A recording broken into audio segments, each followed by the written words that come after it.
Welcome to my Tech Check. Today we're going to cover one of the hottest topics in the industry, and that's AI. Now let's see how AI can be implemented in the business world, and I'm going to start with a use case in actually medical field. Assume I'm in the hospital and something is wrong with my hand and I need to do an MRI scan of my hand to see what is happening. Of course, I can go to the MRI machine, my hand can be scanned and the capture is done. Of course, all of this data is now uploaded into T-Systems secure and sovereign clouds to protect the information. And that was the easy part. Now comes the hard part, and that is the analysis of the picture and comparing it to many different databases. And in this case, of course, if you have a broken finger or a fracture in one of your bones, that's something our radiologists and our doctors are trained to detect very, very quickly. But what about if you have a very, very early start of a tumor or a cancer that is very difficult to detect? So what AI does is compare this image to many millions of images that are available. The AI engine is trained to actually look for these anomalies in a secure environment, protecting the data of the patients. So their analysis is dramatically reduced from maybe weeks to actually minutes. But AI can do some very simple things as well. Using robotics as an example, we can help our medical staff to spend more time with their patients instead of running around between the hospitals checking simple things like IV fluids.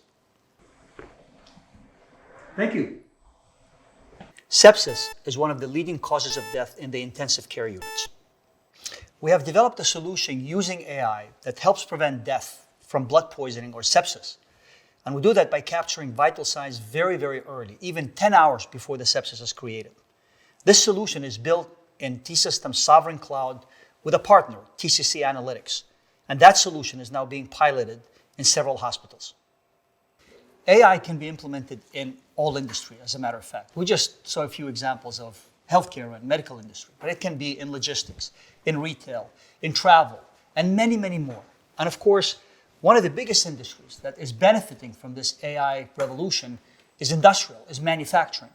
In T-Systems, we have several examples already where we use AI to improve manufacturing, whether it's in predictive maintenance, whether it's in quality controls, whether it's in automation, hyper-automation across the factory.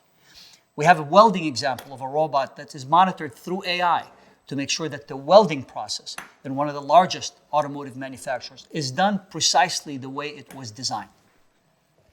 With these, of course, disruptive technologies, there are opportunities and there are risks. And therefore, we need a regulatory framework to help us manage through these unknowns, especially as this technology develops and scales. And I think this is an opportunity for Europe because everybody is starting at the same playing field. So we need an environment which drives innovation, it drives investments, and it manages the risks that come with this new technology. I hope you enjoyed this Tech Check. Hope to see you soon.